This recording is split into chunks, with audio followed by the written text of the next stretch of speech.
All right, I'm about to go live with Stefi from Celia Loves. I'm just going to invite her in to join me in the session. Let me just find her link. Here we go. Stefi, I'm not sure if I've got you in Celia Loves or...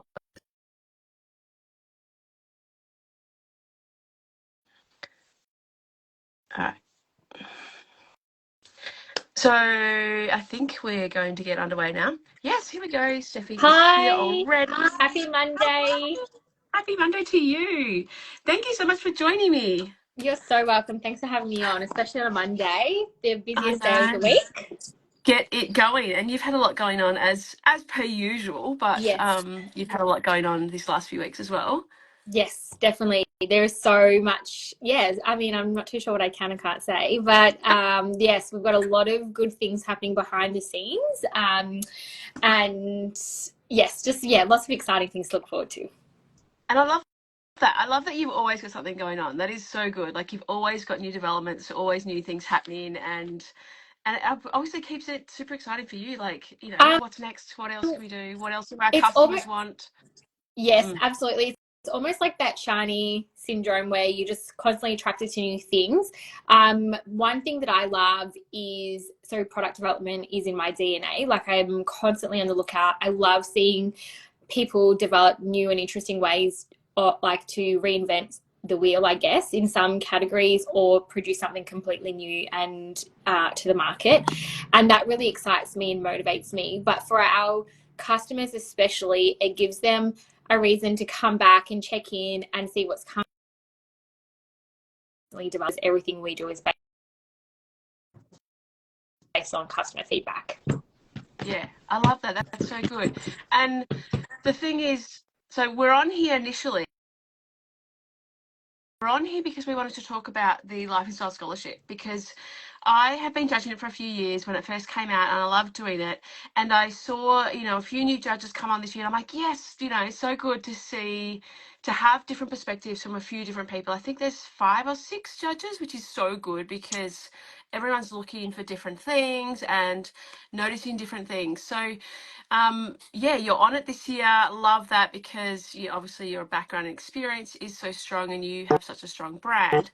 So for those who are thinking about applying, what are the things that you're looking out for? Like you're, hoping to see, or that you're keen to, see others do? Yes. So I'll be tapping into learnings of myself and that shared experience with other first and style memories and just products that launch around the same time. So I very much on a whim went to the Life and Style trade shows and didn't really understand, but I just really believed my product, but couldn't quite understand why I believed in my product so much. So the things that I'll be looking for is people who are quite confident and bold in their product that they're delivering, that it is a bit unique in the selling space. I love customer connection. So I'll be looking at how that will translate to merchandising, how that will translate to a sell through. So looking at price points is really important to consider as well. You can have a really beautiful product, if it's priced incorrectly, it's not going to sell. Yeah. So they're the kind of key aspects that I'll be looking for. Mainly it is that sense of personality and uniqueness that they'll be bringing to the shelf. And what I interpret that to be, I am a consumer and I'm on the other side wholesaling as well. So I always have my ears to the ground. I'm always listening for feedback from people. Constructive feedback is integral from our brand, and that's literally the core of our product development. So I'll be looking to see what kind of genius will be coming through when it comes to design and how that will look and translate for stores and their interpretation of that as well. That's right, because you've got that perspective of being in the industry for a while, so you know what other buyers are looking for, and as a consumer, what stands out. And I think that you're the perfect example of, you've obviously got a product that has been around for a while in terms of a candle or a fragrance or a room spray, but your spin on things is just so different, and your brand is so strong, and so that you can have a product that isn't unique in what it is, but how you present it to the world and your brand behind it. And clearly you're your makeup of the product in terms of the scents and the packaging and all of that sort of stuff. But really, what is your unique selling point? So that's super important for them to try and express. Yeah, absolutely.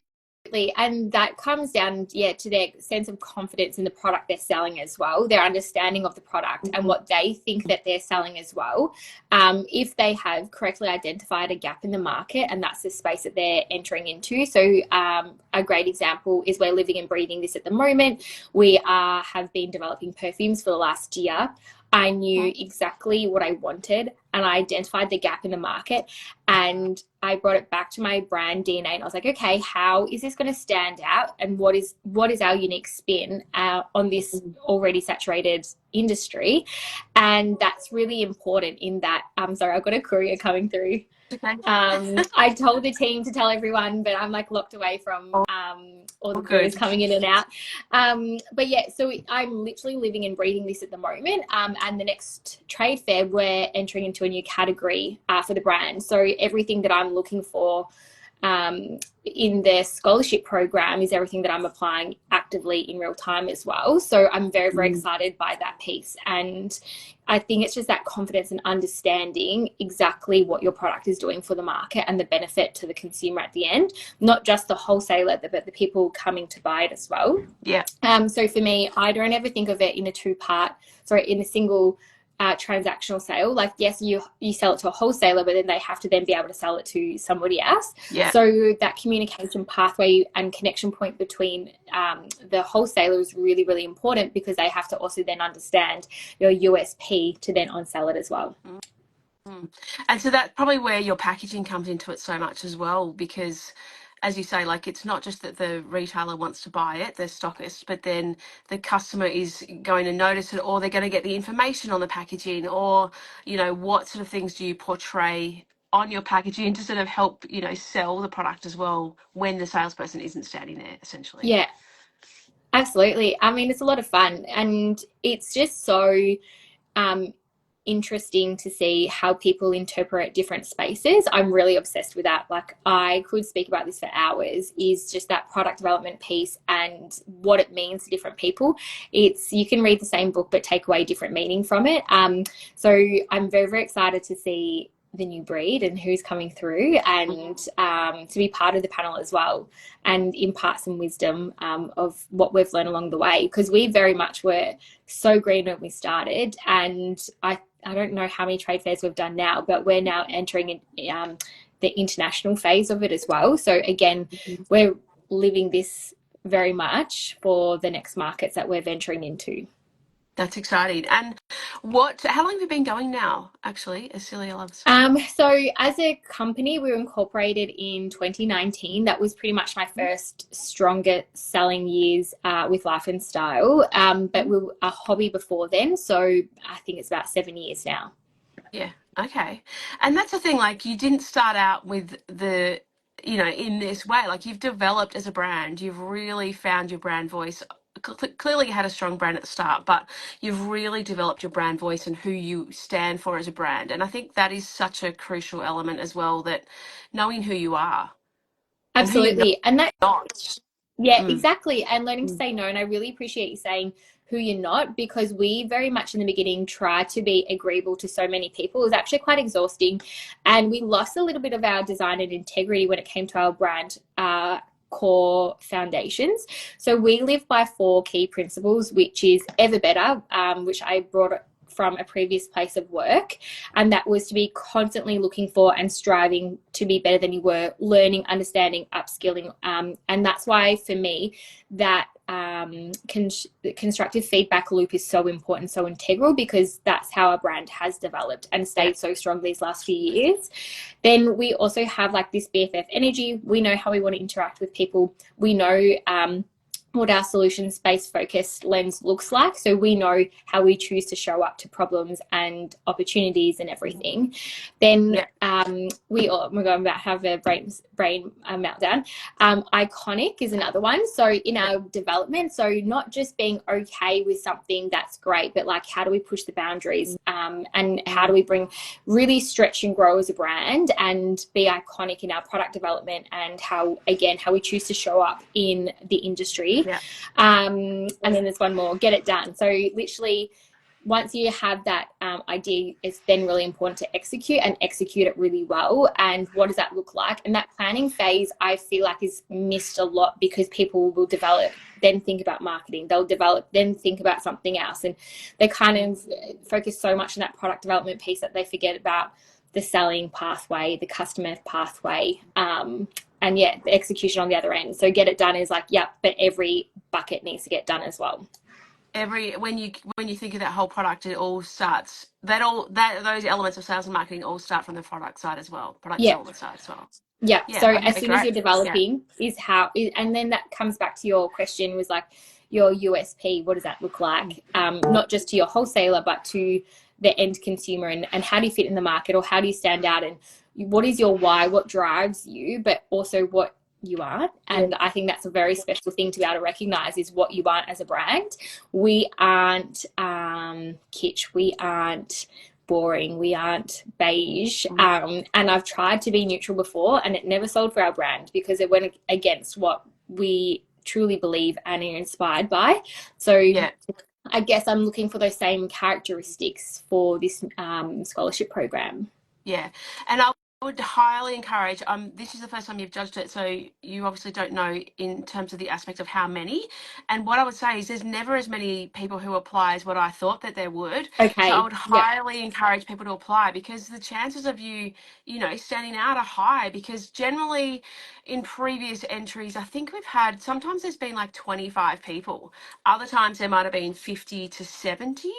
But there's not, like, that's pretty good numbers for people to apply, like, and be able to stand out. So if anyone's just like, oh, I'm not quite sure I'm ready, still apply if you qualify for the, But also, if they're criteria.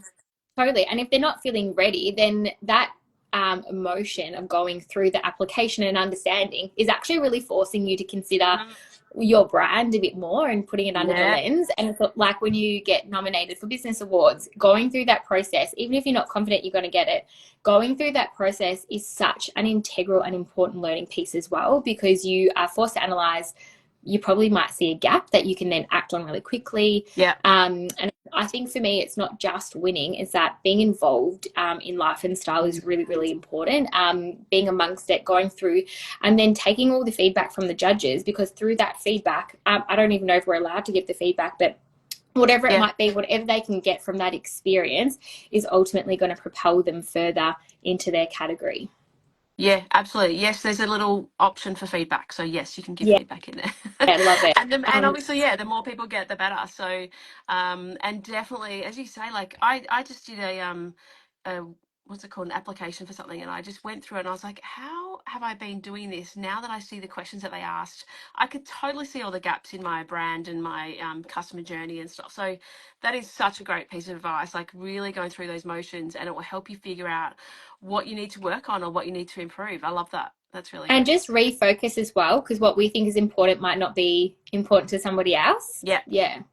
Yeah. Okay, that's good.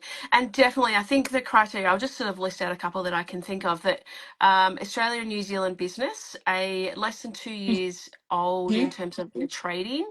You have to have a category that fits into the life and style category in terms of homewares, lifestyle, fashion, beauty. There's a whole list on their website, and I'll link in the stories after this as well and share the link to apply. I think they're the main ones. But really, yeah, it gives you a series of questions to answer. And I think, as you say, like, Stefi, you're looking for certain things, I'll be looking for certain things, the other four or five judges will be looking for certain things. So you've really got that chance to, everyone's looking for different things. So it doesn't matter who you are or what you look like. Definitely give it a go and apply. And as you say, it's a great pathway to get in front of the right people, life and style. It's a great opportunity to have a stand, which can be, they're not always affordable for everyone, because of they do cost money to get there and to set up and everything. Absolutely. Yeah, especially if you're a new brand less than 2 years old, that cash flow analysis, if for me, if there's only 25 people applying, then absolutely you should be trying to get what you can and really reinvesting back into the brand. If you look on the panelists as well, so the judges for this particular scholarship round, it's really interesting to know what is important to everyone. And I think it's a really beautiful mixture, because at every point it's like a beginning, middle, and end lens, basically. So there's somebody in that funnel, Yeah. in that development process, and you're getting analyzed by somebody at every kind of point.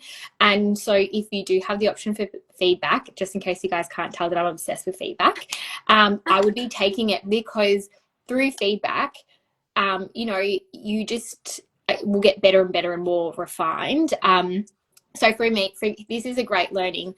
I love the deeper woody fragrances. I love the more masculine fragrances. And so I released some products that were very much in that category without any feedback, just because I wanted to do it. And I was like, well, if I like it, somebody else will. But my user, the people who love our brand, the people who are invested in our brand, are tutti frutti, sweet, nose scented people. And our sales weren't that great, and because I didn't take enough of that feedback, I didn't take enough time to really understand what they wanted from us as a brand as well. And so along the way, if you're taking feedback in these early stages, you can circumvent making bad decisions. You can make better ones, more informed, and get that intel, and then understand how other people who will be sitting alongside you in a store, who will be, you know, up against in the world with you, how they view your product. I mean, when I go to trade fairs, my number one thing that I say every single time is, what are you looking for today? Not just in my brand, here. I'm constantly asking the question, what are you looking for? And it's always something new, always something a bit different, because everyone's buying from the same market. So they really want something that's going to excite them and feel really inspired and energized from. So I'm really excited to see what's coming through. Yeah, that's so good. And I think the feedback thing, so just on that, obviously we talked about in terms of this for the scholarship, that they'll be able to get some feedback from their from the questions that they're answering, because then they'll sort of get their own feedback, but also from other people. In terms of for you getting feedback, besides seeing sales and stuff like that, do you constantly ask your customers directly? Do you ask your wholesalers? Like, where do you get the feedback from? I mean, every interaction, what's selling well for you? And then they'll Yeah. say X, Y, and Z, and we note it down. We also do reports, so we can see what products are selling really well. We don't expect every single product to be a top selling and top performing product, but we want to see it really even and balanced. There are some fragrances, Japanese honeysuckle and chilled sangria, we cannot introduce anything else at the moment that's going to top those sales. They are outliers. So then we look at the next meaty part of the sale process and what is selling really well. So it is asking them, it's in our EDM strategy and our flow strategy, invite people to write reviews after they've tried a product, and constantly taking that feedback. And ultimately the sales do speak for themselves, especially not just the first, but their second, third, and fourth ordering is really important. Okay. Yeah. So people coming back again and again, you can see that repeat purchase. They're loving that scent. Yeah, and it's also different categories. So our woody fragrances, so we have our collection. We've got a really beautiful scent profile against our collections now, and we know we've introduced Tuscan leather, knowing that it won't be a top seller, but knowing that there's a market for it. And so then people have diversity when it comes to our range. It sells really, really well in WA, and it sells really, really well in Victoria, but it does not sell well in New South Wales and Queensland, and that's because they're sunshine states. It's coconut, it's that real seaside smell. So our sea mist will then sell really well, and our pink Himalayan salt sells really well, and that chill sangria and Japanese honeysuckle, that real uplifting vibrancy translates very well in the warmer climate. So it's also understanding how your product flows across regions as well. That is so important, and I love that you can really see that data and feedback, and understand the analytics of all that sort of stuff too. And that's it. Like, you've got to keep adding new things, because you don't know when you next one will be the next star or the next, best product. So you have to constantly Yes. sort of have those things, and not, when you're first starting out, for those people who are just doing the scholarship, that we're digressing for other things. But definitely when you're first starting out, stick to what you test a few different things. Like, don't just have one color palette, or don't just have one style, but have a few variations on that. But yeah, as you go, constantly introducing you, but then analytics and testing out your numbers and tracking your numbers is really important.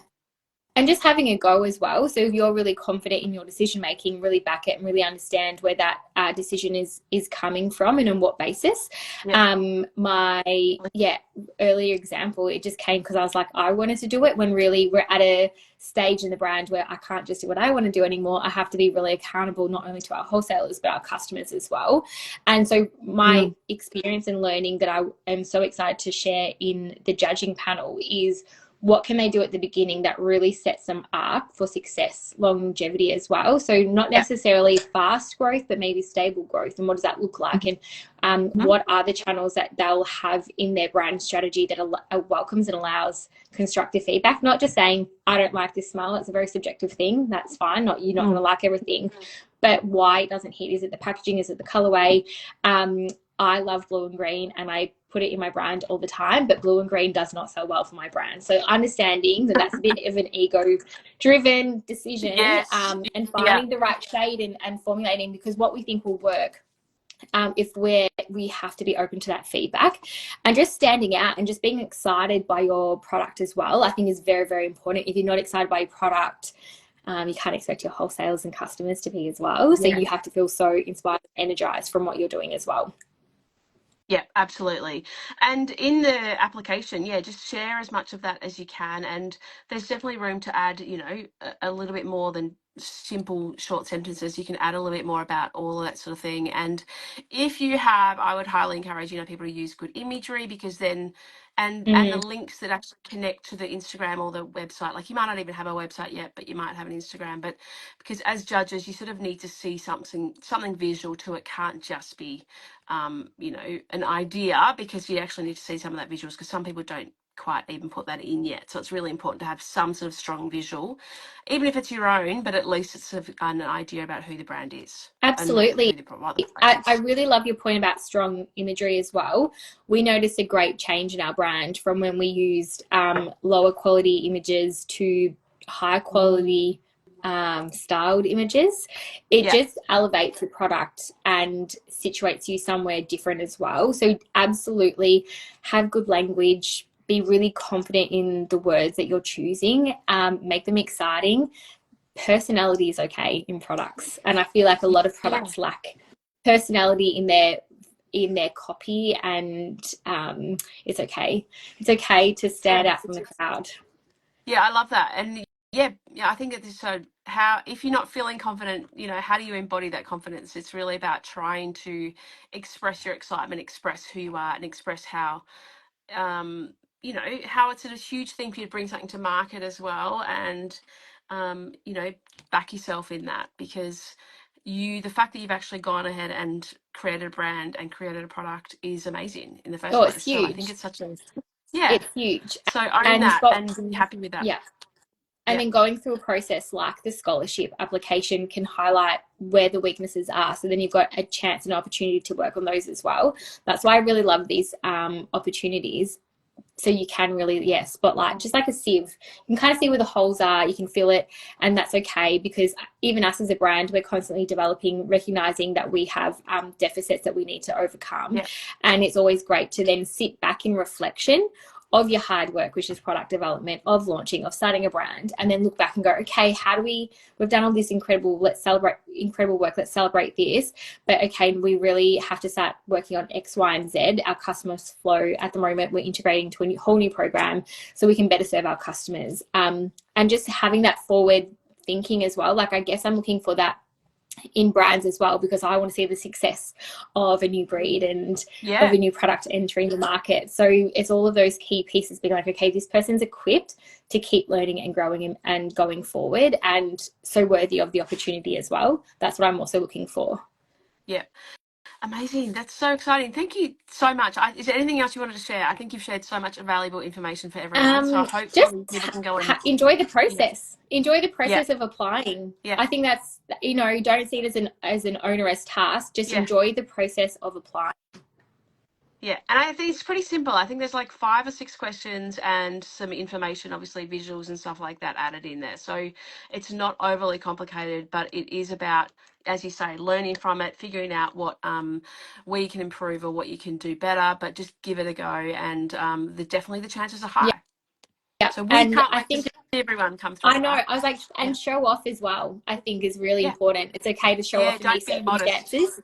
Yeah, Yeah. yeah, yeah. I'm Mm. excited. Well, thank you so much for your time, for having me on. I hope people have been able to take away some key little tips and what I'm particularly looking for. Yeah. And then, yeah, have a look at all the other judges so you Yes. can see what they'll be looking for too. Yes. Amazing. Thank you so much, Stefi. I can't wait to see everyone who comes in. And thanks everyone Have for a joining great, the live. And yeah, I'll put the links in story as well for people to apply. So incredible. awesome. Thank you so Have a much. great Okay. Monday. Thanks. Thanks, Bye. Stefi. Bye.